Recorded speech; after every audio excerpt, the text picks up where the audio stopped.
Hi, everybody. Welcome back. Good to see you guys.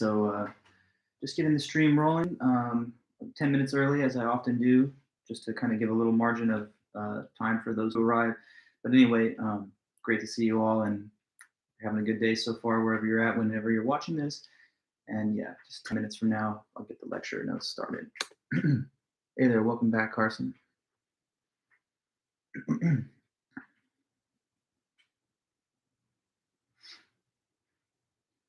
So we're just hanging in there, just chilling for a bit.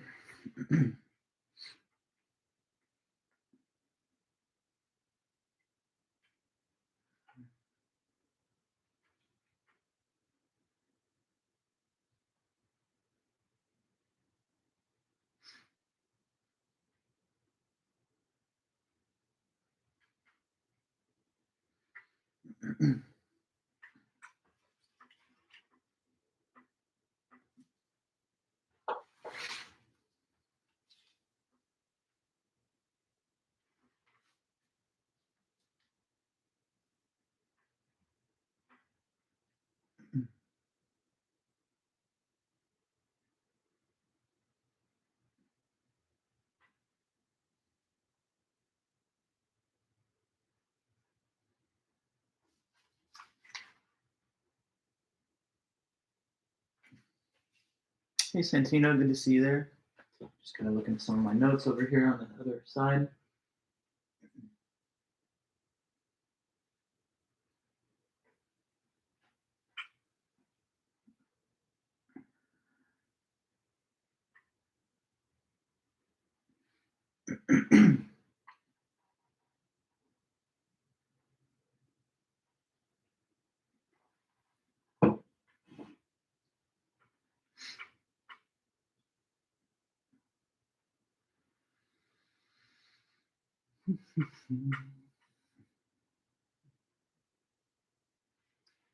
Peachy. Cat's been like kind of wandering around. I know she'll make an appearance. We'll see.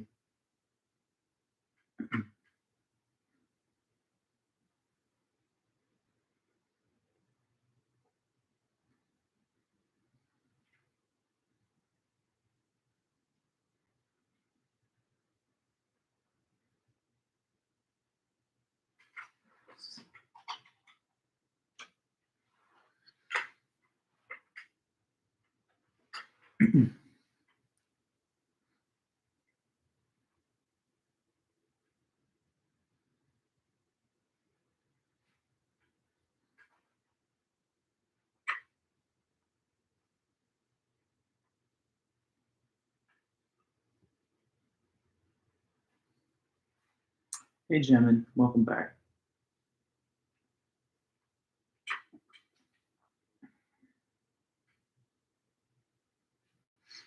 Just hang in there. Another 7 minutes till 4 p.m.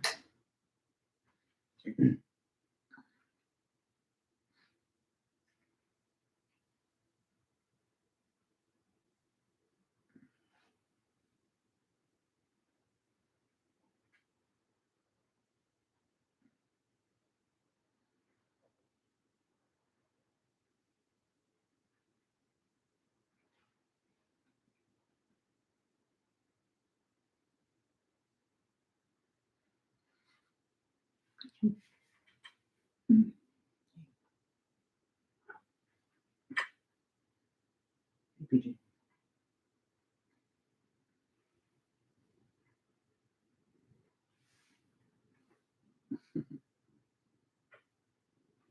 How's it going?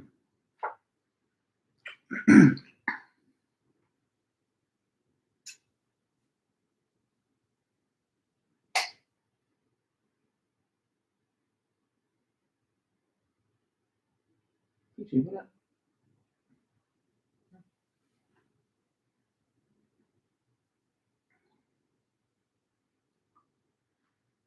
Okay, just another 5 or so minutes.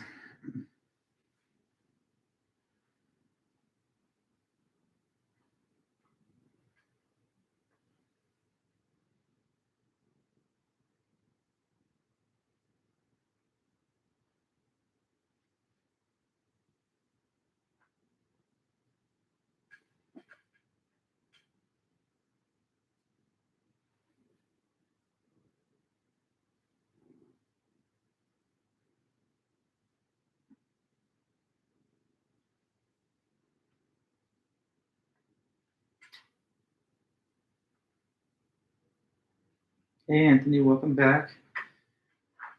Good to see you guys.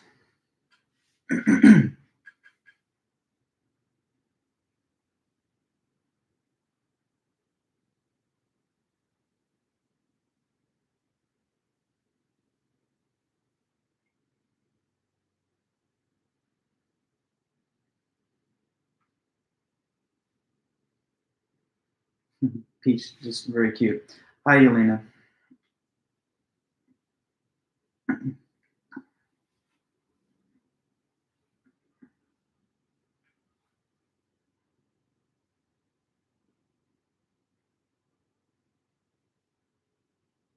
Hey, Jasmine.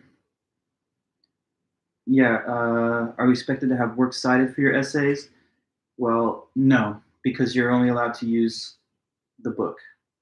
So there's no need for a bibliography or a works cited, but you should include quotes from the book.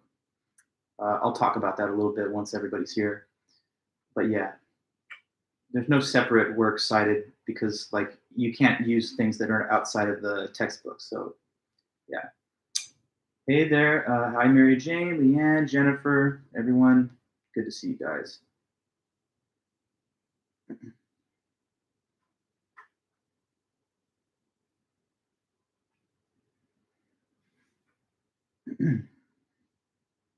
Just another 3 minutes pretty much before we start. Citing the textbook and your works cited. Yeah, so no need to say it would just be, redundant because we all know there's only one textbook, so you do not need to have a works cited page or a bibliography. But when you quote in text from the book, you should just put the quotation inside of quote marks and in parentheses at the end of the passage, just give me the page number.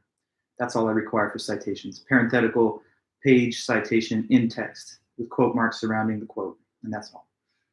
Hey, Nick, welcome back.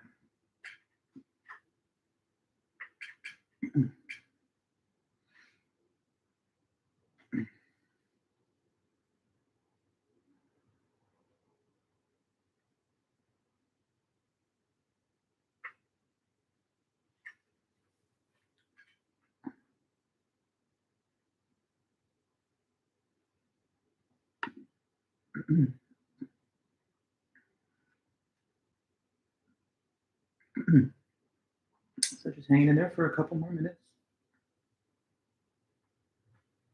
Hi, Juliet.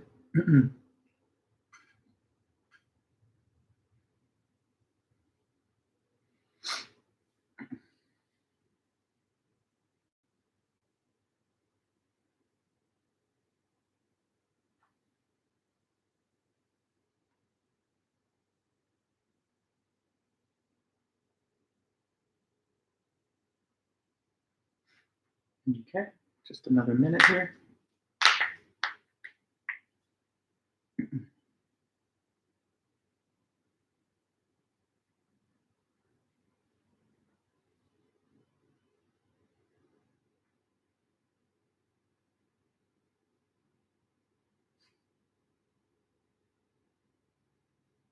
Cool.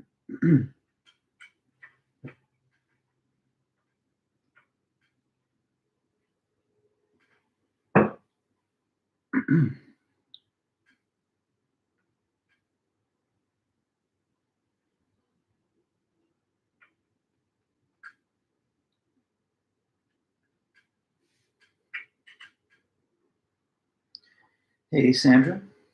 Good to see you.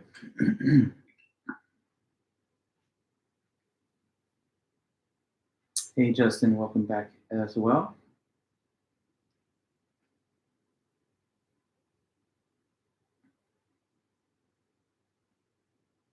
Hey, Andrea.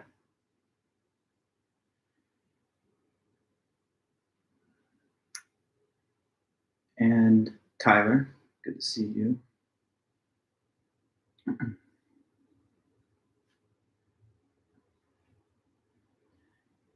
So just a couple seconds till 4, but I think it's fine to get started. So welcome everybody back to class. Good to see you guys.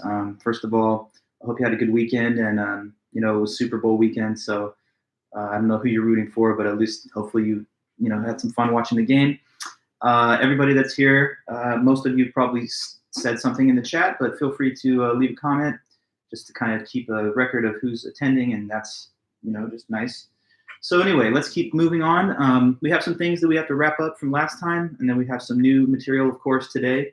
Over the weekend, I posted the essay prompts, and I'll be talking to you guys a little bit about the basic guidelines and format as we get a little later into the meeting. But I want to get through some of the lecture notes first, and then we'll reserve, say, 10 minutes or something at the end to just talk a little bit more about, guidelines for the essay. But it's pretty straightforward, really. Okay. So as you guys know, we're in the middle of our first big unit of the class, which is the ethics of abortion and the debate morally considering whether it's morally permissible or impermissible. And, so that follows after our introduction to ethical theory, where we talked about Mill and Kant, utilitarianism, and the deontological theory of Kantianism. So our first piece was Mary Ann Warren and her classic paper on the moral and legal status of abortion. That one, you may remember, is based on the idea or argument that in order to have rights to be a member of the moral community, you have to be a person. And the concept of what it is to be a person is not identical to what it is to be a genetic human. She takes aim at a classic pro-life argument, which basically states that since it's wrong to kill innocent humans and fetuses are innocent humans, therefore it's wrong to kill a fetus, so abortion's wrong. But she says that that argument kind of is fallacious because it's using the word human in two different ways. Otherwise, the argument begs the question. There's the moral and the genetic sense of human, and it's conflating the two things. So she thinks that really, to make the pro-life argument, you would have to establish the conclusion that anything that has genetic humanity, anything that has human DNA, is a member of the moral community on that basis alone. But she thinks that when we consider what it is to be a member of the moral community, we consider rather the idea of a person. Now, what is a person and what are the characteristics of personhood? She basically says that we can determine what that concept is and what the criteria are by using rational reflection on what kind of characteristics that we would have to see or know that some being had in order to regard it as a person with rights. Suppose, as she puts it, that you were encountering alien life forms on a different planet that were not human. What things about them would they have to have in order for you to regard them as people worthy of being treated with dignity and rights? So she came to the conclusion that it's basically consciousness, reasoning, self-awareness, self-motivated activity, and communication language. And that, if you had all five of those, you would definitively be a person, whether you were, genetically human or not. So there could be, therefore, conceivably non-human persons, but also there could be non-person humans, because like a fetus, as an example, is some genetic human, but it doesn't have either any of these qualities during pregnancy, at least, or fewer of them and in lesser degree than, like, say, a typical farm animal that is not regarded by us as having the status of personhood or being a member of the moral community. Then there's the potentiality objection. The potentiality objection says, but even if the fetus, at least during its pregnancy, is not a person, wouldn't it eventually be one? And shouldn't the potential be sufficient to locate it or give it membership in the moral community? And she doesn't think that potential really makes a major moral difference. She gives this other example where we imagine a captured space explorer, and the question was, if they could convert you into 100,000 people, but you would die in the process, would you have the right to escape? I remember when we talked about this last week, Jem, and you gave the comment that, well, I think I would just give up. I think I would just submit my life to the alien race. And that's fair enough. But really, her question isn't just what you would do, but what you would have the moral right to do based on, your intuitions. So even if you might be unwilling to fight for your life in that scenario or case, she thinks that most would probably agree intuitively that you'd at least have the right to do so. And what that means then is that if it's the right to life of one actual person, as opposed to the right to life of 100,000 potential people, then the rights that they have are so weak by comparison that the one right to life of an actual human outweighs even 100,000 potential people. And then she changes the case slightly. She's like, well, I know not every pregnancy involves a risk of death for the mother, and that's why they're aborting, but it could just be that you don't want to be burdened physically or have your bodily autonomy for the time period of 9 months. Last word on the Warren. Sometimes when I teach that article, I give this other example that's different from the captured space explorer, but it's certainly much more realistic. And I think it helps at least to make her point as well. So here's something that actually could happen, okay? Have you guys ever heard of a person that gets pregnant with more than triplets, like say an octuplet pregnancy? There's at least a couple documented cases in the world where someone, they had literally 8 fetuses inside of their womb, an octuplet pregnancy. You guys know what I'm saying? If you can, chat, you could just say that you've heard of that or that you at least know that it's possible. So take a case like that. Suppose there was a woman who had 8 fetuses that she was pregnant with for whatever reason. But suppose that this pregnancy was becoming complicated, and if it was carried full term, it would in all likelihood cause her to die in the process, but the babies, the fetuses, could be delivered and survive. You might think, yeah, the Octomom is a pop culture example that you may have heard of. It is possible. It has happened. But anyway, so suppose that in one case where a woman had 8 fetuses in the womb, it would kill her to deliver, but they would survive. Many of you would probably think that under those circumstances, I don't know what each person would think, but general opinion would probably have it that she would be morally permitted to discontinue the pregnancy and abort those fetuses if it was the only means to save her life. Now, the contrast between 1 and 8 is certainly less dramatic than 1 and 100,000, which was Warren's example. But nonetheless, if you really do think that it's permissible to abort when it's 8 fetuses as opposed to 1, adult woman, then that must mean that you don't think the right to life of a fetus and an adult woman are exactly the same. Because if they were, shouldn't 8 be more important than 1 because it's 8 times more people, or at least 8 times more members of the moral community or whatever? So my example, this octuplet pregnancy case, it has the benefit of not being so outlandish that you can't really formulate opinions about it, I guess. I think the reason that Warren wants to go with her kind of extravagant hypothetical is because it really dramatizes the distinction between how many potential persons are implicated in the case as opposed to the one actual person. But 8 to 1 is still a pretty significant disparity, and it helps to supply her, premise with some evidence as well. That only deals with the ending of life issue, but it would still help somewhat to indicate that the right to life of a fetus, a potential person, if it has one, as given by her argument, it might not be on the same level or par with the right to life of an actual person. Okay. Anyway, then, so after that, we started talking about Michael Tooley, and we were midway through his piece, almost done, really. So let's try and remember some of the basic points that we introduced. Michael Tooley wrote the paper on abortion and infanticide, or in defense of abortion and infanticide. And so his argument, it goes even, goes all the way. It says that not only is abortion fully permissible, morally speaking, all the way through pregnancy, but at least theoretically, sometime after delivery, when we have a newborn, that's also still not a person and therefore doesn't qualify to be a member of the moral community. Well, it's not so much about being a person. His criteria is slightly different. So let me ask anybody here listening, if you can help me with this. What was the factor that Tooley argues can make something or someone possess a right to something? In order to have a right to something, he thinks there's a sort of logical requirement. Conceptually, for you to have a right to something, you'd at least have to be capable of having interests. Correct, Mary Jane? So something with no interests is just not eligible to be a holder of rights.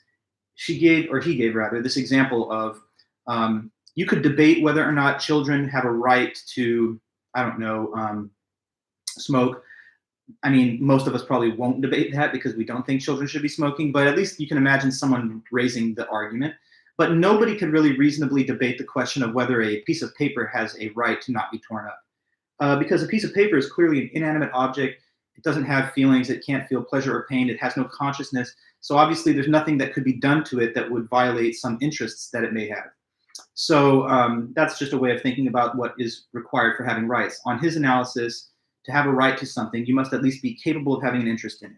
To give you a slightly different example, a right to an education. We may think a human being has that, so that society has to establish some system which people can gain access to get the education that they have a right to have.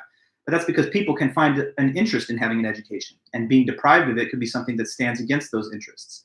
But my cat here, Peachy, as smart as she is, there's no violation of rights that she's not being provided with some kind of K through 12 or collegiate education, because there's no way she could form an interest in that since she doesn't have language. So she may have certain rights, but she couldn't have that right, or like say the right to practice whatever religion that she wants, or the right to bear arms, because these are things that a cat, for example, can't possibly comprehend.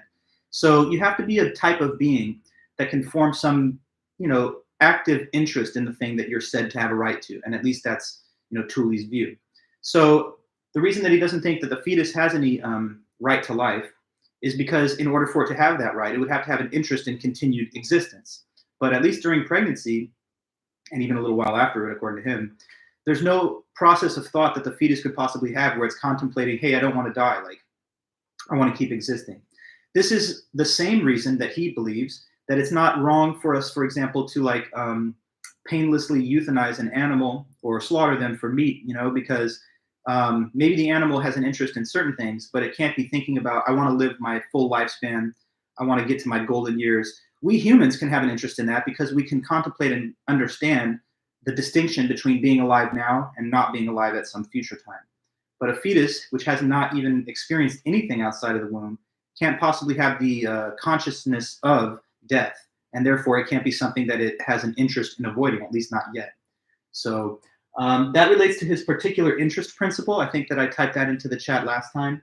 And what it basically says is that it's a logical truth that you can't have a right to something unless you're at least capable of having an interest in it. Now, let me give you this next little example that he uses to help press his case farther. Peachy's right here, so never mind the fact that I'm kind of craning my arms and stuff. But okay, so he gives this case of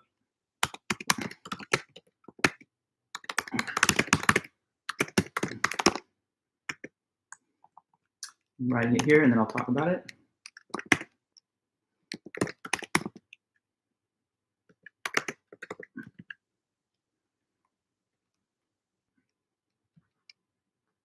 Okay, so the example is of torturing some individual for 5 minutes and then stopping the torture and letting them go, or killing something in a way that doesn't impose pain, like a painless euthanization. Now, the two examples of what we're supposed to contrast between these two kinds of action taken to the being will be human adult versus, now, I really don't like his choice here, but he uses the case of a human adult versus a kitten. Okay. I probably would have preferred that he used a different, less cute and companionable creature because I love cats, as you could totally tell. But here's what he's saying. Take those two actions that I just typed, torturing something for 5 minutes, but then stopping, or painlessly euthanizing. In other words, painlessly killing. Okay? Now, if it was a human adult, like you or me, just think about yourself because that's easy. What do you think would be the worst thing to do to you? What would be the least or the less permissible thing? They're both bad. No one wants to be tortured for 5 minutes or to be painlessly killed. But if you had to pick, as a human, an adult human, which of the two do you think would be worse to have done to you? To be tortured for 5 minutes or to be killed, albeit without pain? It's supposed to be something that's immediately obvious to common sense, but let's see if you can tell me what you think the answer would be. Mary Jane, you're saying tortured sounds worse. No, you're both getting it wrong. So it's not immediately obvious, I guess, at least to you. So we're not talking about what feels worse. What actually is worse. Like, if this was forced as a choice to you, and you were told you can only pick one, we're either going to torture you for 5 minutes. It's not going to kill you, the torture. It's just 5 minutes of pain and suffering. Or we're going to end your life completely. My mind's a little blown that you really think that you would rather just be killed than to suffer torture for 5 minutes. Because then if you're killed, you're killed. You're dead. You're not going to ever exist anymore. So do you kind of at least sense what he's trying to say? That it's intuitively worse as an adult human to have your life destroyed as opposed to just suffering for 5 minutes. 5 minutes is, not forever. It's just 5 minutes of time. So, Jasmine, I guess you got it, but like to the others, I wonder what you're thinking. Like, torture's bad, but isn't it worse to be killed? I mean, isn't that somewhat obvious, I would think? So we got to sort of be able to vibe with the author's point. Do you kind of comprehend that, Mary Jane? You're saying, I wouldn't want to live with the trauma of being tortured, but I can see what he's saying. You really wouldn't want to live anymore, though? I mean, like, just because you've been tortured for 5 minutes, I mean, as bad as torture is, and there's no justification or defense for it, don't you have a greater appreciation for the value of your entire future? Like the fact that if you're killed, then you've been eliminated 100% and you just don't exist any longer. So anyway, try to change your mind and agree that for a human, being killed is worse than being tortured for 5 minutes. Now we're switching the example to a cat, or in his usage, a kitten, which, it would have been nice if it was a less, cute, cuddly animal. If he had said a rat or something, maybe we'd have a better time making sense of that. I don't know. Pick your favorite form of torture. Thumb screws. Waterboarding. I don't know. Removing your fingernails. Whatever. But torture for 5 minutes. You can fill in the blank. I'm sure you have a lot of exotic possibilities that you can think of torture, but it's not fatal. So, to the kitten, though. Now, if it was a kitten, what do you think would be worse to do to that kitten? To painlessly euthanize it or to torture it for 5 minutes? And it's supposed to be different, so that's kind of a spoiler, but tell me what you think at least he's going for here. So with a human, you can understand what you stand to lose if you're killed. So we deeply value our continued existence because we know what it means if that were to end. A cat or any other animal, like, a dog at the pound that no one's chosen, so there's going to be a euthanization. That's a different case. What do you think is the worst out of the two options in terms of applying that behavior to a, let's say, cat?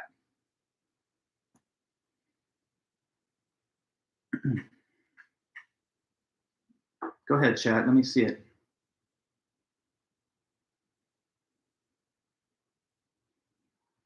It's the torture case now, yes. And let me try to explain the logical basis for why he says so.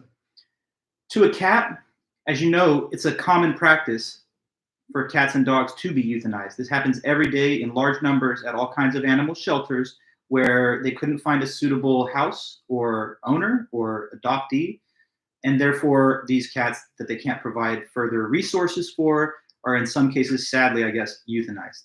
And when that happens, you don't think generally, well, that's a violation of the rights of the cat. Because why? Because although the cat's life ends, it doesn't really understand what is happening. That's the point. Its intellect is not capable of comprehending, hey, my life is going to end right now. So when it's painlessly euthanized, you're not really striking against an interest that it actively has or that it actively contemplates. But torture is something that a cat can have an interest in avoiding because a cat and other sentient beings, other than humans, as well as humans, can understand that they want to avoid pain. If you expose a cat or other animal to a painful stimuli, they're going to try to avoid it. They're averse to pain and suffering. So their behavior demonstrates that they can understand the more basic concept of, like, I don't want to be suffering. But the more abstract, intellectually complicated idea of I want to live my full lifespan and I don't want to die before that, that's not something that the cat necessarily has any kind of comprehension or awareness of. And this is why if you heard that a person tortured a cat for 5 minutes, you would think that they violated the cat's rights. But if you heard that someone, I don't know, had their cat euthanized painlessly, you probably wouldn't think that it isn't the same case. Now, with a human, the worst out of the two is to be killed as opposed to being tortured for 5 minutes because we can understand full well what we would be deprived of if we were killed, the future existence that we don't want to have deprived. The cat, though, not able to contemplate its existence in the future, can't be said to have an interest in that. So he says the intuitions that it's worse to kill the human as opposed to the 5-minute torture, but it's worse to torture the cat for 5 minutes as opposed to painlessly euthanize. This is supposed to be further fodder or support for his overall position that rights, whether a being has them or not, and depends on what kind of interest they could possibly have in said right. Yeah, I know. I'm sorry, Peachy. I see your comment, Mary Jane. She just walked off. Would the infant be like the kitten? Yes. So this is getting back to the big picture. If an infant is in a similar state as our cat, and actually even less cognizant of its surrounding environment and the issue of whether it will continue to exist, since it even has less awareness, since it hasn't even emerged from the womb, doesn't even understand the distinction between itself and other things. When you terminate the fetus's existence during pregnancy, at least, you're doing something that it really doesn't know any better than, it doesn't have any yet developed interest in its continued life. It's sort of like that cat at the animal shelter. Though it's being painlessly euthanized, it really doesn't understand what it's losing when that process happens. And so he thinks that when a right exists, there has to be this developed interest in it. And he thinks, therefore, that it's really only somewhat more sophisticated life forms like ourselves that could have a right to life. because we're the only things that can contemplate the fact that we could die and that we don't want to die. So that's his big picture argument. Let me just read a little bit about this kitten versus human torture killing example. Okay, so right here. Yeah, while holding the cat, I mean, it's funny. I mean, I have a cat. It's not insane, though. I mean, it's kind of maybe a label that you probably shouldn't just generally throw around. But anyway, okay, so going into the book, he says on page 165, he gives a particular interest principle where it says it's a logical truth that an entity can't have a right R unless it is at least capable of having an interest in R. He says, given this principle, certain familiar facts whose importance has not often been appreciated become comprehensible. Compare an act of killing a normal adult human being with an act of torturing one for 5 minutes. Though both acts are seriously wrong, they're not equally so. Here, as in most cases, to violate an individual's right to life is more seriously wrong than to violate his right not to have pain inflicted upon him. Consider, however, the corresponding actions in the case of a kitten. Most people feel that it is seriously wrong to torture a kitten for 5 minutes, but not to kill it painlessly. How is this difference in the moral order of the two types of actions between the human and the kitten case to be explained? One answer is that while normal adult human beings have both a right to life and a right not to be tortured, a kitten only has the latter. But why should this be so? The particular interest principle, however, suggests a possible explanation. Though kittens have some interests, including in particular an interest in not being tortured, which derives from their capacity to feel pain, they do not have an interest in their own continued existence and therefore do not have a right not to be destroyed. So he says, of course, I need to defend the view that kittens have no interest in continued existence, but the point here is simply that there's an important question about the rationale underlying the moral order of certain sorts of acts, and that the particular interest principle points us to the possible answer. So, again, the big picture is that for Tooley, rights don't just exist if the being can't have an interest in the content of the right. This is why it doesn't make any sense to try and ascribe a right to practice whatever religion you want to a non-human animal, because they don't understand what religion is.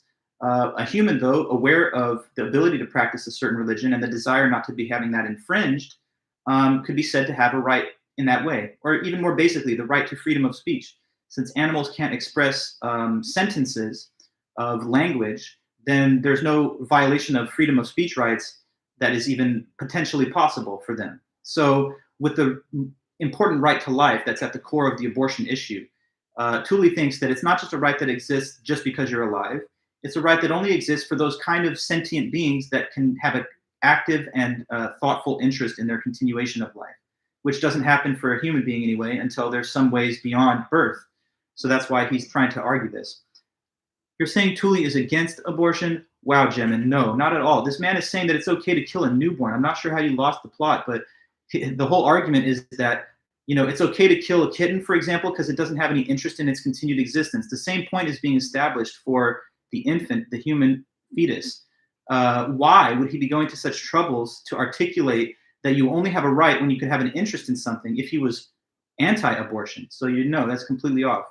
This man is pro-choice. He believes in not only abortion, but last time you said, why do you think he's radical? When you asked me that question last time, you must have thought, or maybe not heard my answer. The reason he's considered radical is because he defends the possible morality of killing a newborn infant. That's why the article is called In Defense. The article's title is In Defense of Abortion and Infanticide. So yeah. So continuing from there, let's see. Fetuses and newborns, he argues, do not have the concept of continuing existence, and they don't have the ability to form a desire in that. So that's why they don't have a right to the same. Rights and obligations are correlative, which means if you have a right to something, then everyone has a corresponding obligation not to violate the right. So if you had a right to life, what that would mean is that all the other members of the moral community have an obligation not to terminate or destroy your life. But if you can't have an interest in the continuation of life, then you can't have a right to the same. Here's kind of like his formal statement of what it is to have a right on page 166. I'll read it and you can find it in your own notes and textbook later. It says here, A has a right to X means this. A, like it's just a letter that stands for a potential individual. A has a right to X means that A is such that it can be in A's interest to have X. And either A is not capable of making an informed and rational choice whether to grant others permission to deprive him of X, in which case, if it is in A's interest not to be deprived of X, then by this fact alone, others are under a prima facie obligation not to deprive A of X. Or two, A is capable of making an informed and rational choice whether to grant others permission to deprive him of X, in which case the others are under an obligation not to deprive A of X, if and only if A has not granted them permission to do so. So let me just translate that a little bit. That's again on the left column of page 166 in your textbook. What he's saying is that to have a right to something, you have to at least be capable of having an interest in that thing. And you also have to be a being that has not disqualified yourself from holding the right by granting the permission to have it waived. As an example, suppose that I and you have rights to life. No one disputes the right to life of an adult human being. We're just talking about the fetus or perhaps infant. So since we have this right to life, we could abridge or suspend our right to life if we made a fully informed, rational choice to waive the right or to grant other people permission to act against it. So take the case of a person who wants to voluntarily undergo assisted suicide procedure because they have a terminal illness that means the remainder of their life is going to be spent in extreme pain and suffering, and they want that to end. So in our state, California, and in certain others, there are actually laws that under certain conditions, a person can legally request and gain access to a physician-assisted suicide, active euthanasia. So if you had decided on your own, under full information and fully sound mind rationality, that you wanted to have your life ended, then even though you have the right to life, we would say that's an especial exceptional case where you've deliberately chosen to have it set aside. But if you have never chosen to have the right set aside, and you're capable of having an interest in it, then you could be claimed as having that right. The problem with the fetus, though, and even the infant, as he's arguing, is that it doesn't have any ability to form an interest in its continued existence. So it can't have possibly had that interest, therefore it can't have the right. So it makes no sense to say that the fetus has a right to life in the absence of an interest in the continuation of life. Now, his final statement on page 168 kind of summarizes his whole argument. And so I'll just read you his premises here. On page 168, the first premise says, the concept of a right is such that an individual can't have a right at a certain time unless the individual is such that it could be in its interest at that time to continue to exist. Premise 2, the continued existence of a given subject of consciousness cannot be in that individual's interest at a time unless either that individual has a desire at that time to continue to exist or that individual had that desire at other times. The third premise, an individual cannot have a desire to continue to exist as a subject of consciousness unless it possesses the concept of continuing self or mental substance. The fourth premise, an individual existing at one time can't have desires at other times unless there was at least one time at which it possesses the concept of continuing self. Therefore, conclusion, an individual cannot have a right to continued existence unless there is at least one time at which it possesses the concept of continuing self or continuing mental substance. So let me just explain that in my own point of way.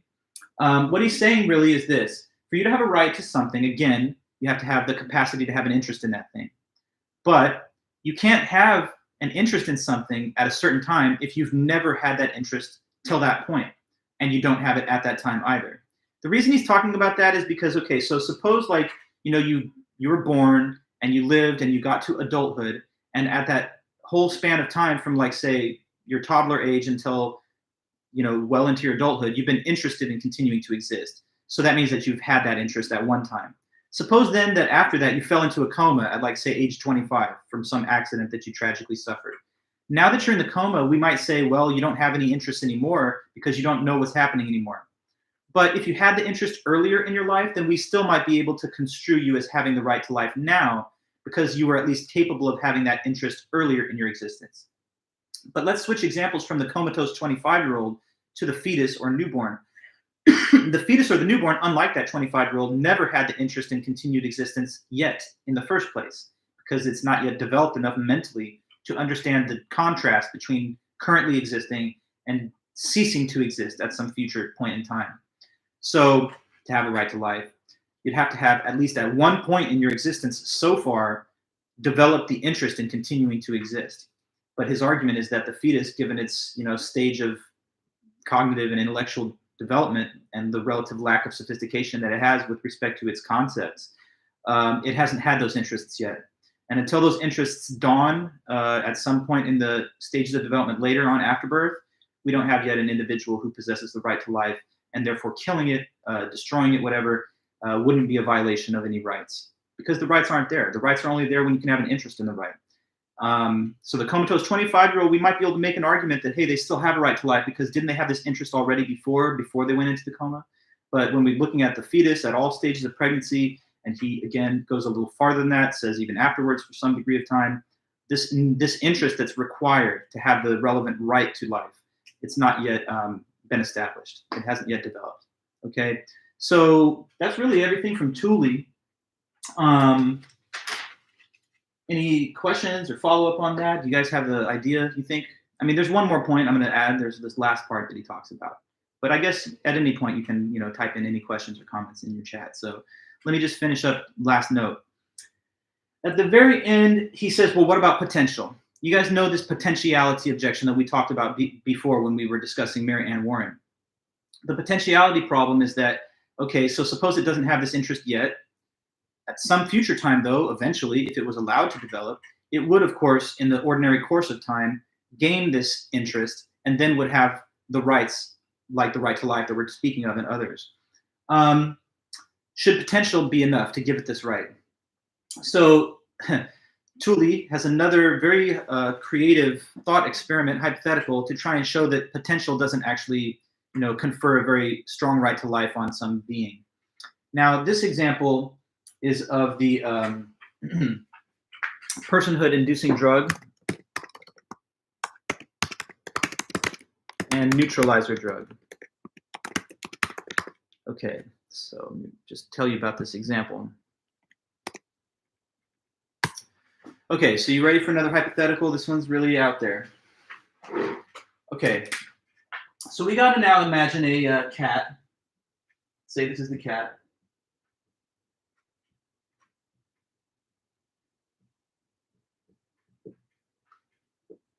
Okay, just it's a cat, right? I mean, it's not a perfect drawing, but, we got to have something. So suppose that we had in this hypothetical, universe that we're talking about, just a hypothetical situation. Say there's this drug. So this I'm trying to make like a syringe. And this drug, let's say, is a personhood drug.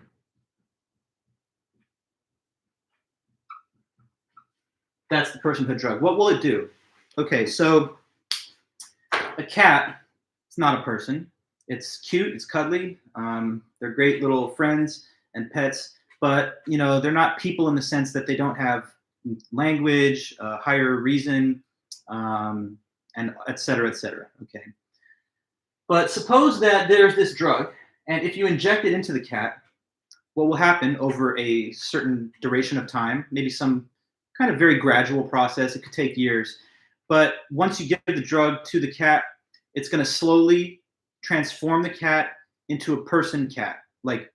So it's still going to have the physical form of a cat, that won't change, but mentally speaking, it's going to develop the intellectual capabilities and powers of a human adult. All right, so like you give the cat the injection, and at first it's just like meow, meow, playing with yarn, but then fast forward like 5 years, and this cat is sitting there like reading the New York Times, like checking stuff on their smartphone. Well, they don't have opposable thumbs, but talking to you, asking you about politics, wanting to like go to the movies, et cetera, et cetera. Okay, so the drug turns the cat that used to just be a non-human person into a non-human animal, into a non-human person. Okay, yeah, so it'll be capable, at least intellectually, of the same kind of thoughts, ideas, awareness. Like it could watch a movie and talk to you about the plot and engage in discussion and commentary. It could discuss philosophy. It could discuss history. It would just be it'd be like exactly like a human in terms of their intellect, except in the body of a cat. Okay, that's the personhood drug. Kind of like a Garfield character, although, yeah, in the Garfield narrative, I think that a lot of the things that he's saying are just in his head because he doesn't actually have speech. But yeah, it's sort of like that idea, like a sentient, very intelligent person cat. Okay, that's what this thing will do. Now, suppose that you gave it this injection, and then you waited until it had fully developed into a person cat. After it has become a person, Thule thinks that anyone can agree that at that stage, it would become morally impermissible to kill it. Because, now you're killing a person, like an adult human. Okay, so point to take, if you gave it this drug, and it reached its full like effect, then after that it would be wrong to kill this cat. Okay. Now suppose there's another drug, and this other drug is called the neutralizer. So this is the neutralizer, let's say. What the neutralizer does is it just basically reverses the effect of the personhood drug. So, oh, what are you saying? Yeah, it's okay. It's not to worry, but I just want you to kind of be clear as you're following the notes. So, Jim, thank you. Neutralizer drug. Say that the cat or whatever has been given this personhood injection, and you want to discontinue the effect of that. You want it to not turn into a person. So then you would quickly, hit it with this other chemical or drug, and then that would completely reverse and eliminate whatever progress that it had made to being a person. Okay, so follow me through the little logical gymnastics. Say you gave the cat the personhood drug, but then you're like, oops, I didn't want to do that. I don't want to have a person cat. And then you quickly gave it the neutralizer just afterwards, before any of those effects had started to take place, right? Don't you agree, or at least Thule thinks that you should agree, that post-neutralization, it again becomes morally permitted to painlessly euthanize the cat as though in one of those animal shelter type scenarios, okay?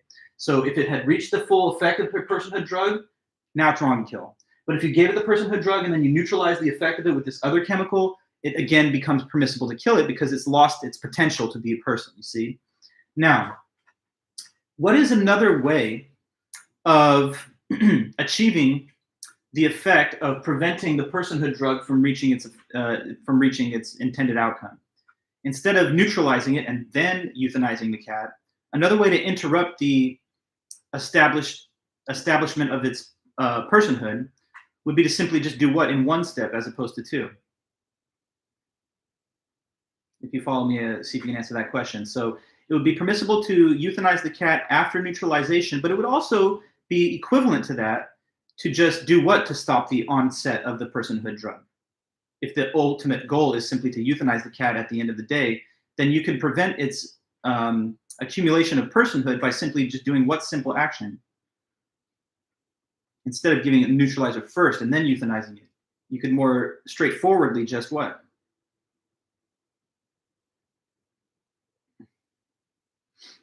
That's for you. Let me see.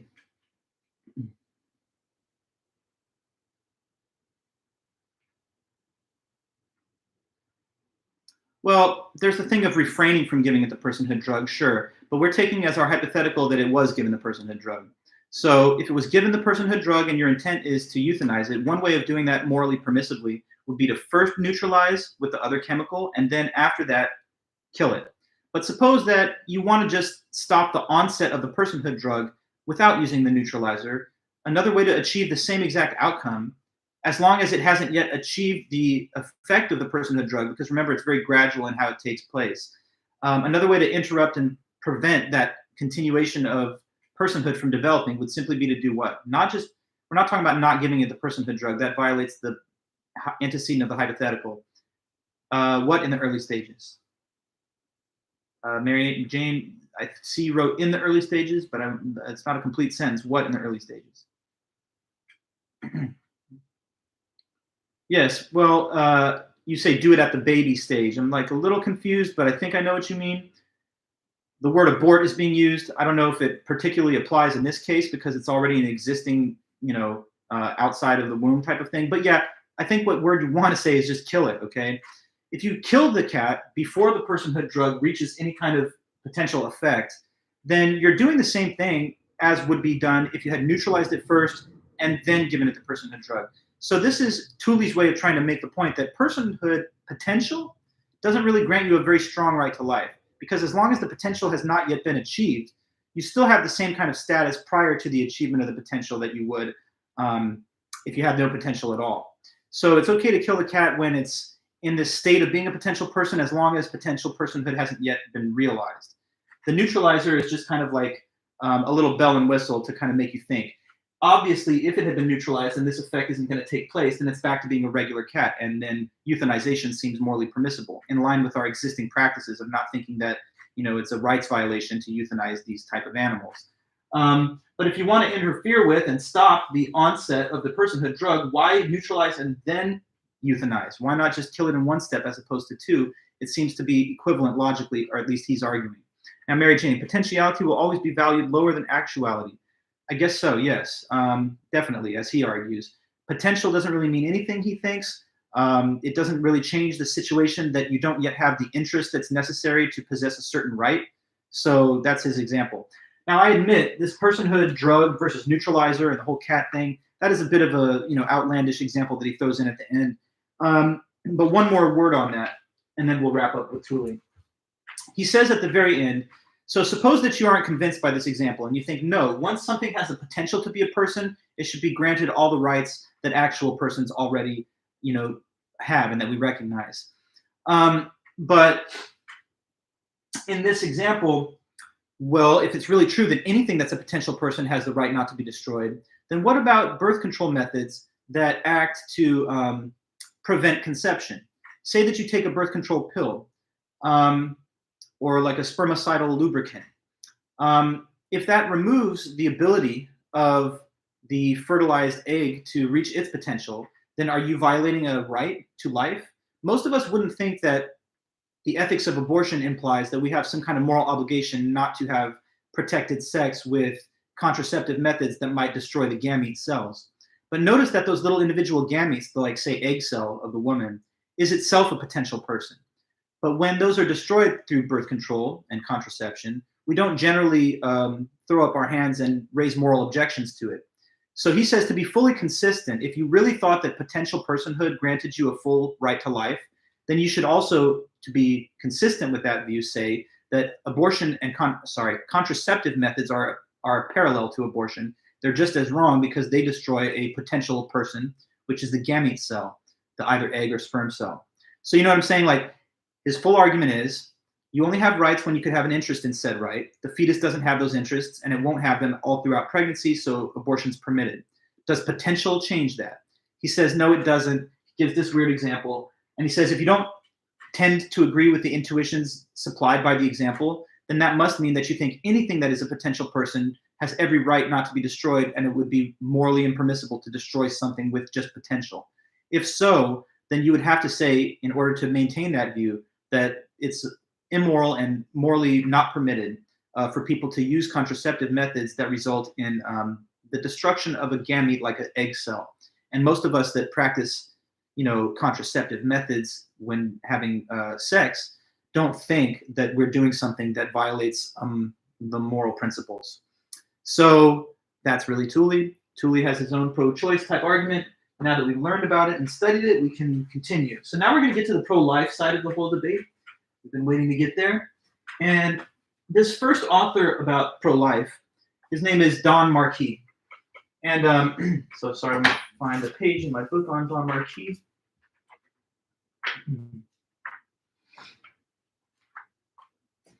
Go back a little ways. Yeah, here we go. So Don Marquis is his name. This is the name.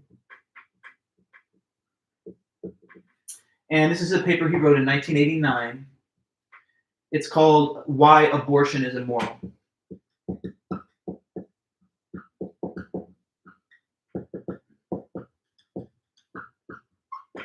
Why Abortion is Immoral, Don Marquis, 1989.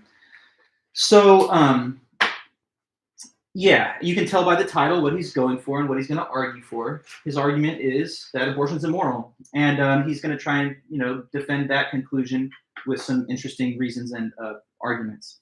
Now, so he says at the beginning of the article that he wants to push back against the kind of growing, at the time that he wrote this, there's a sort of academic consensus establishing around, the woman having a right to abort. And he doesn't find that, he doesn't find agreement with that. So he wants to push back against that somewhat intellectual consensus. He says that killing the fetus is equivalent and it's on par with killing an innocent adult human being. So it's basically the same as murder, he argues. He then describes how the pro-life and the pro-choice positions in abortion exhibit certain structural similarities, which make it seem like a standoff that's impossible to resolve. But he thinks that we can resolve the so-called standoff between the pro-life and the pro-choice view by analyzing the nature of the standoff. Sorry. So here's why he thinks that there's like this intellectual impasse between the two, sides of the debate. If you're a pro-life person then you think that since like a human life or a human specimen is present from the very first moment of conception, um, or just that they have human DNA, that's enough to give something full-on rights on par with the rights of any adult. And they try to show that as long as you have this baseline feature like human DNA, then that means that abortion's murder. On the other hand, the pro-choice person also has a similarly rigid position because they say that the fetus lacks some attribute that gives you rights, and that if you lack that type of attribute, then that's enough to show that abortion's not wrong. So the debate kind of then proceeds along very polarized lines where each side makes a somewhat plausible sounding claim about who has the right to life, and then they try to follow that conclusion to its logical outcome.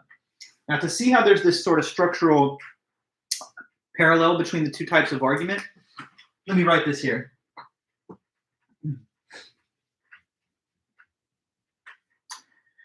So, okay. Sorry, I got a little cough, but it's no worries. Premise one of an argument. Say that some individual X has a certain attribute P. So P just stands for some attribute, property, or feature. X is an individual. Let's say X has this feature. So here's kind of like a pro-life style argument. X has P. Beings which have P may not be killed.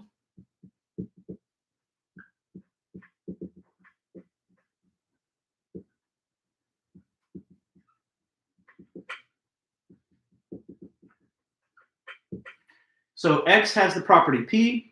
Beings that have P may not be killed. What would be the conclusion of this argument if we just follow the logic through and make a little deductive inference? Something has an attribute labeled P. Anything with that attribute may not be killed, so it follows, therefore, that what?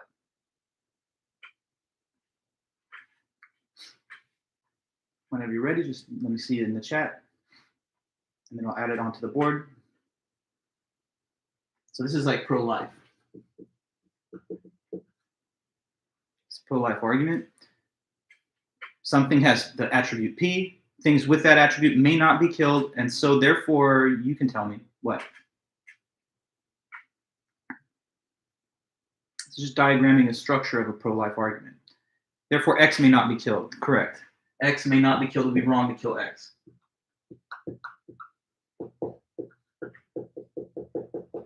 Okay, so this is like a generic structure or format of a pro-life argument. The argument goes that fetuses have some basic feature that's to be, filled in later, and anything with that feature shouldn't be killed, so therefore that being shouldn't be killed. Now, let's show you how the pro-choice argument has some basic structural similarities to that.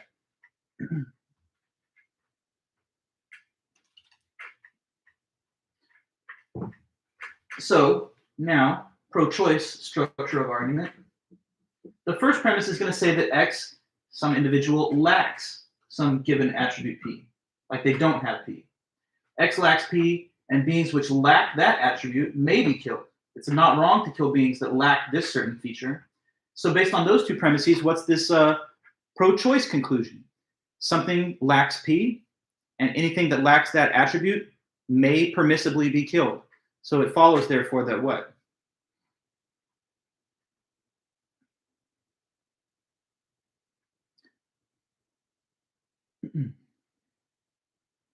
May, by the way, we're meaning permitted rather than possible. The word may has a little ambiguity in it, but we're talking about being morally permitted. So anyway, X may be killed if lacking P. Well, we already said lacking P. So then the conclusion is simply the first part of what you wrote, that X, that individual, may be killed.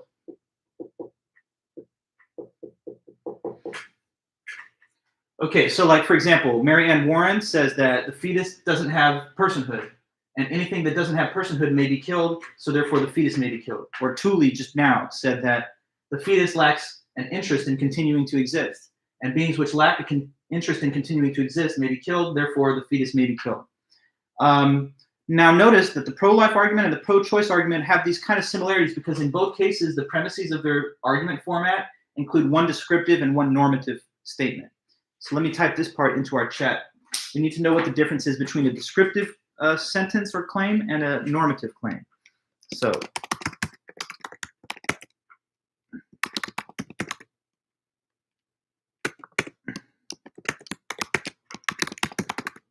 Okay, so a descriptive statement is like an is statement. It just says that something is a certain way without making any moral judgment about it, whether it's good, bad, should be, shouldn't be, right or wrong. No. With a descriptive statement, we're just saying that something has a certain feature or is a certain way.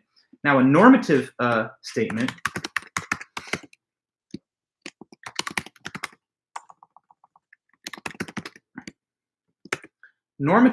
is an ought statement.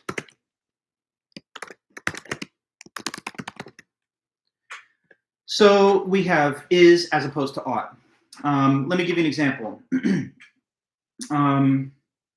I could tell you that the movie Titanic is over 2 hours long. Would that be a descriptive or normative statement? Just telling you how long the movie is. Just checking to make sure you're following that. In giving the runtime of the film, I'm just what? It's just descriptive, right? Because I'm not telling you whether it's a good movie, bad movie, whether you ought to be watching it or not. I'm just giving you like a descriptive statement, a fact about the film. But if I tell you that this is the best movie ever made, and you ought to watch it, now we're in the realm of the normative, okay? If I tell you that the man is 6 feet tall, that's just descriptive. That's just a description of a feature he has. But if I tell you that the man is good or bad, or that he did something good or bad, that's normative. Suppose that I tell you that your meal that you cooked has, I don't know, like milk in it. That would just be descriptive. But if I told you that your meal was disgusting, that would be normative, because I'd be telling you that it's not living up to a certain normative standard of how it ought to have been, right? So moral claims are normative because they talk about how things ought to be or shouldn't be. And then just descriptive facts are descriptive. Now, notice that this pro-choice and the pro-life argument, I guess I'll put them both side by side really quick.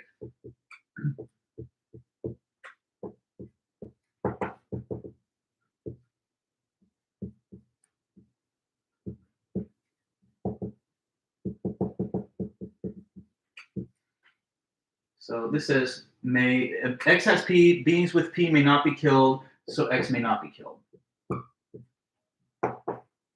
Shouldn't be killed. And this is the pro-life argument format. He just wants to draw our attention to how there are some like parallels, at least in the structure of each.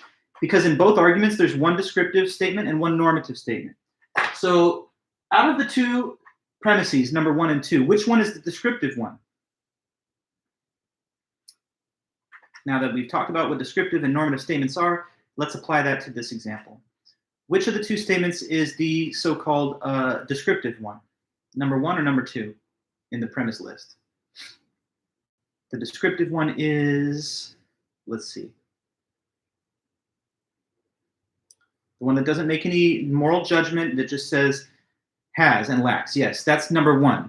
So if I say to you that a fetus has human DNA, I haven't told you whether that's something that entitles them to rights or not, or what kind of moral status that may qualify them with. It's just a descriptive fact. If I say that a fetus lacks, reasoning, consciousness, language, that just is a descriptive statement. But then when you talk about, well, if you have that attribute, we shouldn't be killing you, this is normative, like because it says what we should or shouldn't do, what we ought to or ought not to do. And same here, beings which lack P may be killed. That means that no one can say that you ought not do that morally if they lack that attribute. So there's a descriptive statement, a normative statement, and then they generate the conclusion of the argument. And the reason that there's this kind of standoff between the two sides to the debate, so if you're on the pro-choice side, you're going to attack the normative principle of your opponent. And if you're on the pro-life side, same. You're going to attack the normative principle of your opponent. So like, say that your pro-choice argument says that once you have human DNA, like once conception happens, fertilization happens, all we need is to have a fertilized egg with human DNA. And if you have human DNA, then you shouldn't be killed. The pro-choice person will say, well, why is human DNA important? Like, why should human DNA by itself entitle you to all the rights that persons have? So they'll attack the statement that beings with human DNA may not be killed. And they'll say, no, that's incorrect. Just having human DNA is not sole sufficient to be a member of the moral community. That's kind of like either Tooley or Warren. because Warren said, even if you're a human with human DNA, if you're not a person, it doesn't matter. You don't have rights. And Tooley said, well, you can have human DNA, but if you don't have an active interest in continued existence, then you don't have a right to that. Now, pro-choice is going to say, like, okay, well, if you lack personhood, or if you lack these like interests in continued existence, then you're a type of being that may be killed. And that's why the fetus may be killed, because it doesn't have that attribute. The pro-life advocate is going to say, I'm attacking this second premise. They're going to say, okay, well, if I have to have, rationality and language and consciousness to be a member of the moral community, then that means that we would be able to like euthanize or kill, people with mental disabilities, and that just sounds terrible. Or if you say that you have to have an interest in continued existence in order to have the right to life, then they may say, no, that's wrong, because that would imply that, again, these sort of gray area cases where there's human beings that maybe can't think very well about their future or what those concepts are, they wouldn't have these rights either. So both sides will defend their own normative principle and attack the normative principle or statement of their opponent, and neither one will really give much ground, because they'll not admit the moral force or persuasiveness of the counter arguments against their normative statement. So it makes it seem as if there's like this impossible standoff and it can't be resolved. The problem for the pro-lifer seems to be that their criteria for what it is to be a member of the moral community is very broad and general, because it has to be inclusive, not just of adult humans like us, but it has to be inclusive of all the little babies, infants, and fetuses too. So you can't just say, well, you need to be like talking, to have a right to life. They've got to say something that spans generally across the whole sphere of all types of humans with human DNA. So they got to say something very, very broad. And that is the point of attack that pro-choicer will make. Well, it's too broad. It's going to include whatever, like a cluster of human cells in a petri dish, or it's going to include like a baby born with no brain at all. The problem with the pro-choice normative statement is that it can be argued that it's too narrow, because it tries to narrow down the membership in the moral community, not just to all humans, but to like a certain subcategory of them. Humans, yes, but those that have like language or reason or this awareness of their future interests or the desire to continue existing. And the pro-life person will say that is too narrow. That's going to exclude from the moral community certain human beings that ought to be, regarded with those same kind of rights. So how to resolve this impasse? Marquis thinks that he sees a way out of the sort of dilemma. And that way out is going to be found by considering more deeply what is the real essence or the essential reason that it's wrong to kill human adults. So he wants us to focus on that question for a minute. Like, in other words, forget the fetus for a minute. Let's talk about us people watching this lecture, and other people that are, mature, rational adult humans like us. What would make it wrong to kill you, for example, or me, or other adult human beings? So that's the question for discussion, and then we'll get to his answer, but I want to see what you guys think, if we have some views that coincide with his. So question from Marquis.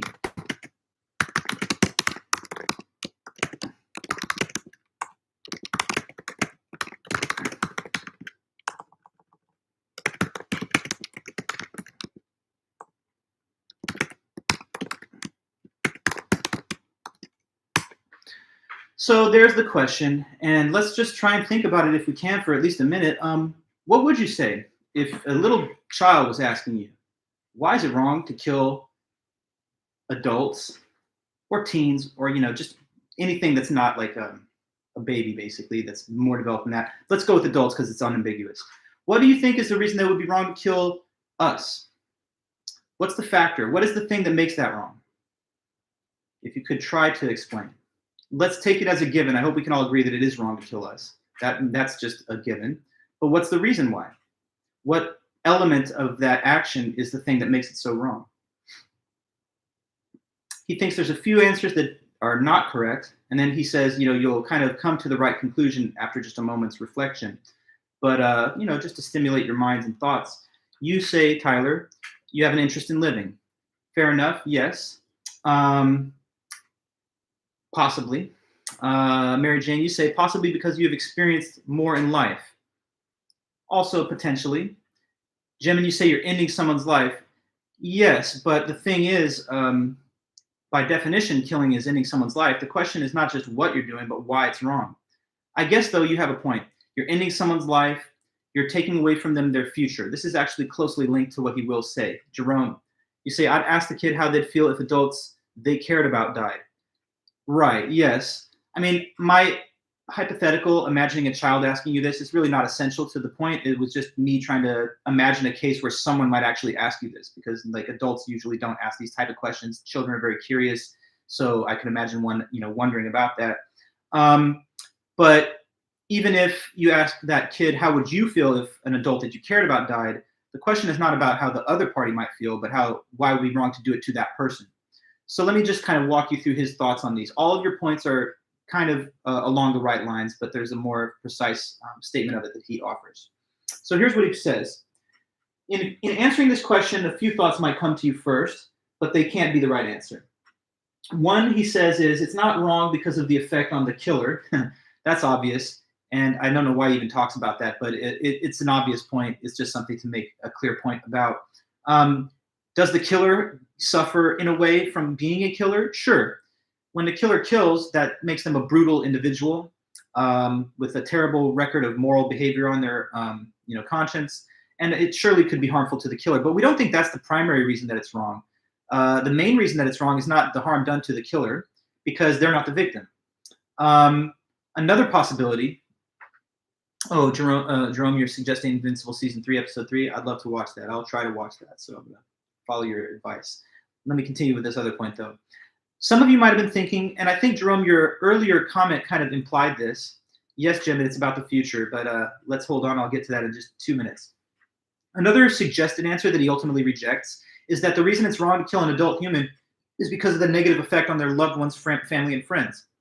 Now, surely, if you've ever lost someone, tragic, and I hope that doesn't happen or hasn't happened too many times for you, but if you ever lost someone, you know that it can, of course, cause a lot of grief for the other people that remain and that survive, because they've lost that loved one and the relationship they had with them, and it's over with. But we can't say that that's the most essential reason that killing an adult is wrong, because, after all, some people don't have family and friends. Like, imagine there's just a homeless person with no existing family or friends, or some hermit living out in the woods. Going and killing that person's not okay, because it doesn't actually negatively affect any people around them, because they don't have any such connections. So the more obvious reason, and Jemin, you're getting to this, is that it's depriving that individual of their future. But not just any type of future. He uses this particular phrasing, that it's wrong to kill an adult human because it destroys or deprives them of their future like ours. So let me put that in the chat, and then I'll explain in more detail.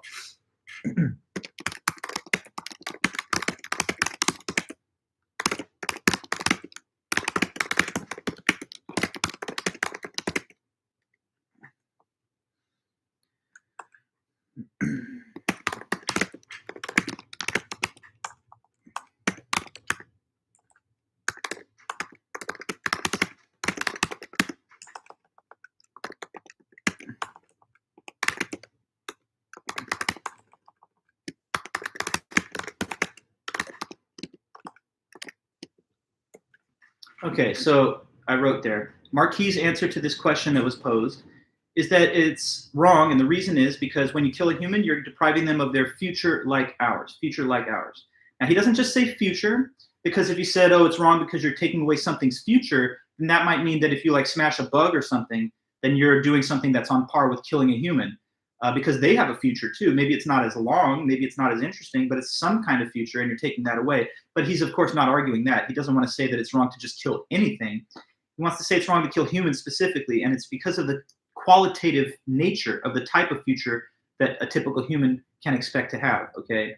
So a future like yours or mine is the future of a person, a human person. So it's filled with the activities and enjoyments that are distinctive of the human condition.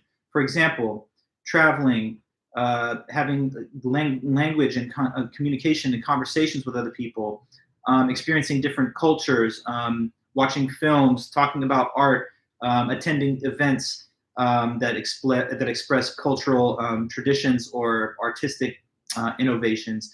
So, all of the things that lie out ahead of you in the future that make your future so special and important to you, these are the things that would be deprived or removed from you if your life was ended because someone had killed you.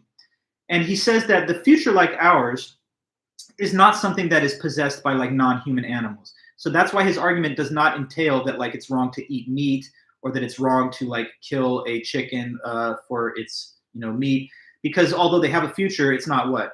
Let me see if you can finish my thought. So it's wrong to kill some things, but they've got to have a certain type of future. Other things that don't have that type of future could be killed, but the reason it's not wrong to kill a chicken is because they don't have, you could say it one time,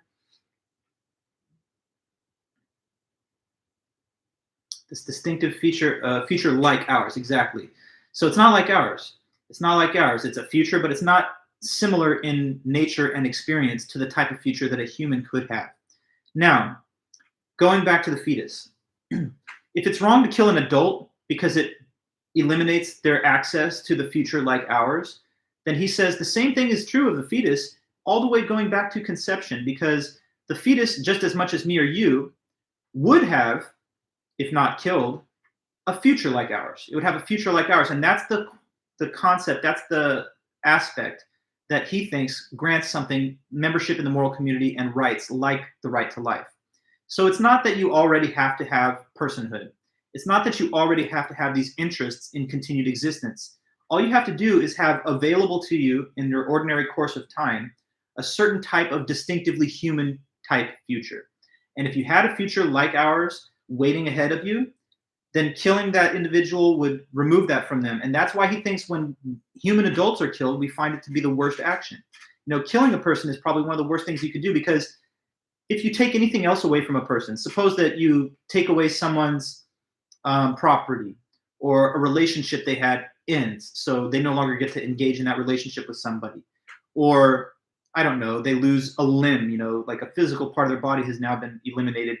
In any of those cases, you still get to continue on existing, and you can in some ways compensate for the loss of those things or pursue other enjoyments, etc. But if your life is taken from you, then everything's gone, so it deprives from you more than any other loss possibly could. And that's why it's regarded probably by most people as one of the most gravely morally wrong things to do. To take away someone's life is to take away their whole future like ours. So he just applies this same logic to the case of the fetus. The thing that makes it wrong to kill an adult, he says, is the deprivation of this distinctively human type of future.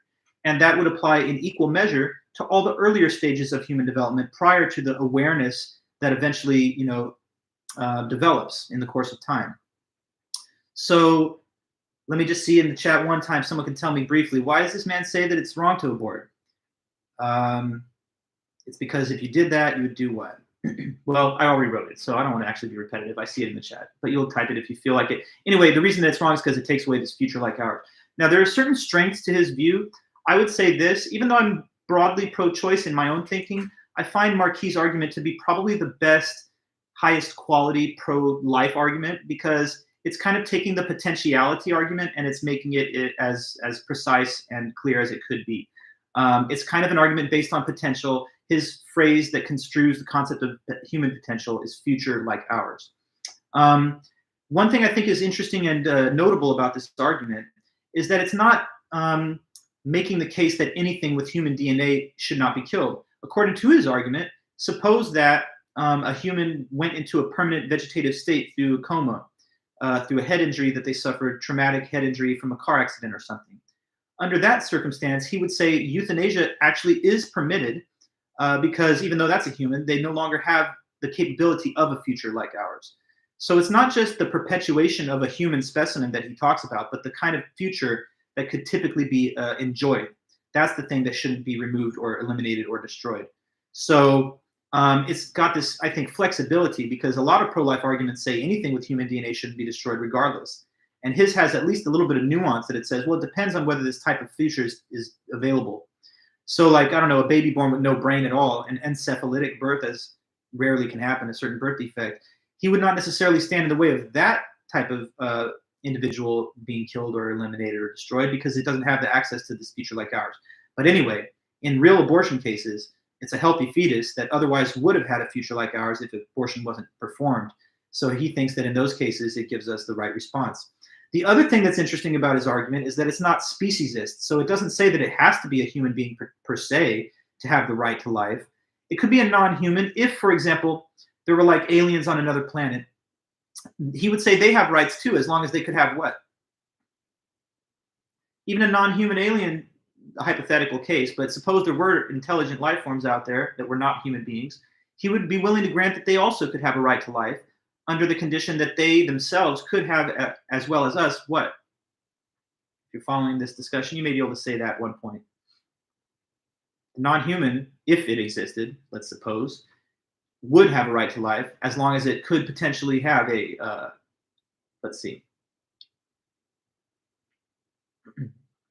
a future like ours, exactly, yeah. So if and when a future like ours is potentially accessible to any life form, whether it's a human or not, it should not be killed. Now, on our own planet, it seems like we're the only things that have a future like our own. But some people argue that like very sophisticated, higher forms of intelligent animals, like some dolphins or the great apes, some of them think, well, they are almost getting to the level of intellectual sophistication that might place them somewhere within the moral community. And his view has the interesting aspect that it can accommodate that intuition, because I mean, it doesn't require that you hold this view, but if you really thought that like gorillas were people or something, then his argument would say that they shouldn't be killed because it can have a future somewhat like ours. I don't know if I'm totally convinced that their future is similar enough to ours to kind of give them this right, because after all, they still don't have like technology, language for the most part. But at any rate, as long as a future like ours was at least conceivable, then any being that could possess it would have the rights to life that we're speaking of. And that, of course, does include the fetus, which just as much as the human adult has that type of future available to it. And in a way, even more of a future like ours available to it because it's way at the beginning of its timeline, as opposed to some way further along in the process of its development. Now, that's basically everything we need to know about the Marquis. We're pretty much almost caught up in our notes because we have 2 full lectures set aside for Thompson and the other pro-life author, which is John Noonan. He can be dealt with at the beginning on Thursday, and then we'll transition into one more abortion author, and that's Judith Jarvis Thompson. She has a very interesting and kind of famous paper on this topic.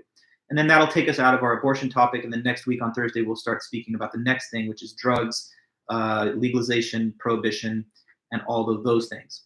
Now, I've sent the paper prompts. I have a few minutes to speak about this, and I'll offer you some more thoughts next time as well. But here's the basic idea. You're going to write a 3 to 4 page paper, double spaced in 12-point font. So that's the format. Don't make the font bigger than 12 so that the words are larger than they need to be. Don't make them smaller either. And also don't do single spacing or larger than double spacing, because on the one hand, that would either mean that you're writing too much or not enough. Furthermore, if you have more than 4 pages of information that you'd like to report on, that's fine. It's okay to go beyond the 4-page upper boundary. It's just guideline. But if you went less than 3, I think that would be deficient because it probably is not enough space to talk about both authors and all the competing counter arguments. So at least 3 or more than 4 if you'd really like. You ask about MLA format, and I'm always a little bit at a loss when people ask me that, so just don't worry too much. But basically, yeah, I mean, it's going to be kind of an MLA format. You'll have some identifying information on the first page, but keep it brief. Just your name, the date, and then get right into the normal font size title, and then start right after that. I don't want there to be like a half page of like different items of info, like name, date, professor name, class name, student ID number, giant font title, and then we're like 2/3 of the way down the first page before we even start. So if you want to have a lot of lines of information, then create a separate cover page and start the first page of writing at the top. Or you can have a minimalist header on the first page and then start closer to the beginning there. You should number the pages. I mean, that's just one thing to know. In philosophy essay writing, especially in this kind of format, a short focused topic essay, it's not really too important to have a long-winded intro and conclusion. You can kind of just be keeping it short and to the point and then get right into the analysis of the arguments. Or if you prefer, you could really even eliminate the whole typical intro and conclusion where you state a thesis and then summarize the results at the end and just get into the argumentative parts. The body paragraphs are really all that matter here.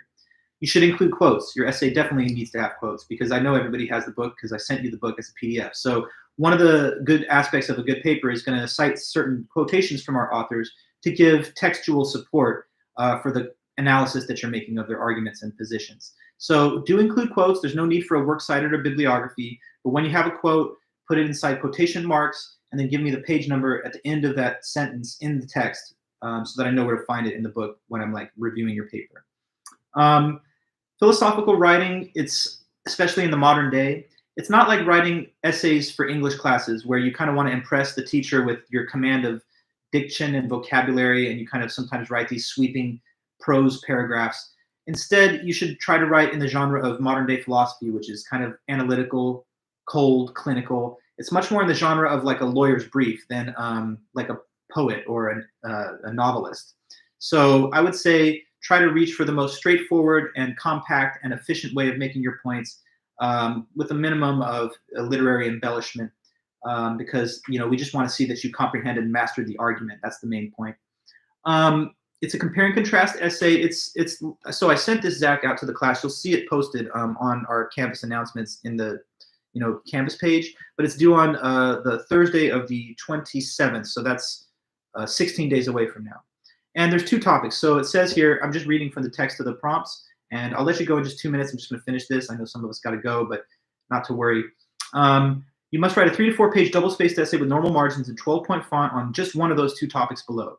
So there's 2 topics, and you just pick which one you'd like, whether it's topic 1 or topic 2. Both of them are a compare and contrast essay dealing with a pro-life author and a pro-choice author. Now, you can't use any internet resources. You certainly can't have any kind of generative content that you didn't yourself write. And of course, you can't borrow something from any other person in the world that is different from you. You have to write your essay independently on your own and include text quotes from the book. So the first prompt has to do with Mary Ann Warren versus Don Marquis. We've now talked about both of those authors, and so that's one option. The second prompt has to do with Judith Jarvis Thompson versus John Noonan. So in each of those 2 cases, there's one pro-choice and one pro-life. So first prompt says, explain Mary Ann Warren's argument that abortion is morally permissible. Next, explain Marquis' argument that abortion is not morally permissible. So you'll go through the details of their 2 arguments. You'll break it down.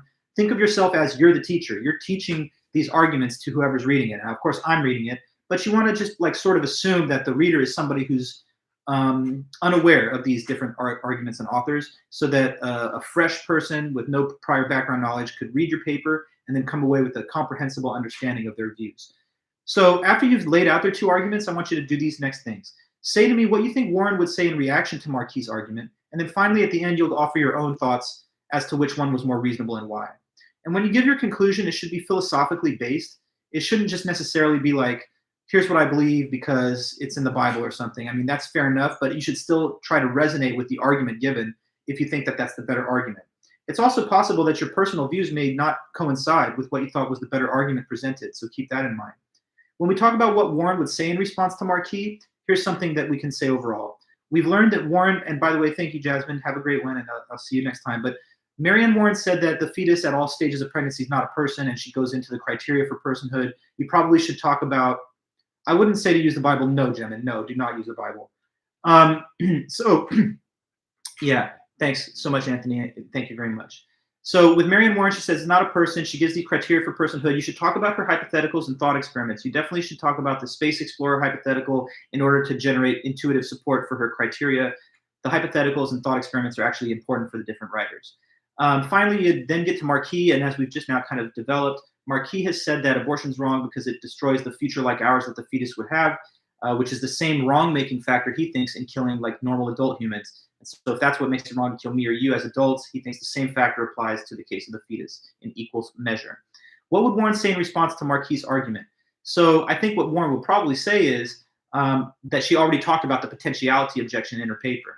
And you can talk about her response to the potentiality objection as part of her hypothetical reaction to Marquis. Because remember, she said that whether you're a potential person or not, you either have no rights or rights that are so weak in comparison to the rights of actual persons that the right to life or bodily autonomy of the mother trumps whatever rights a potential person could possibly be spoken of as having.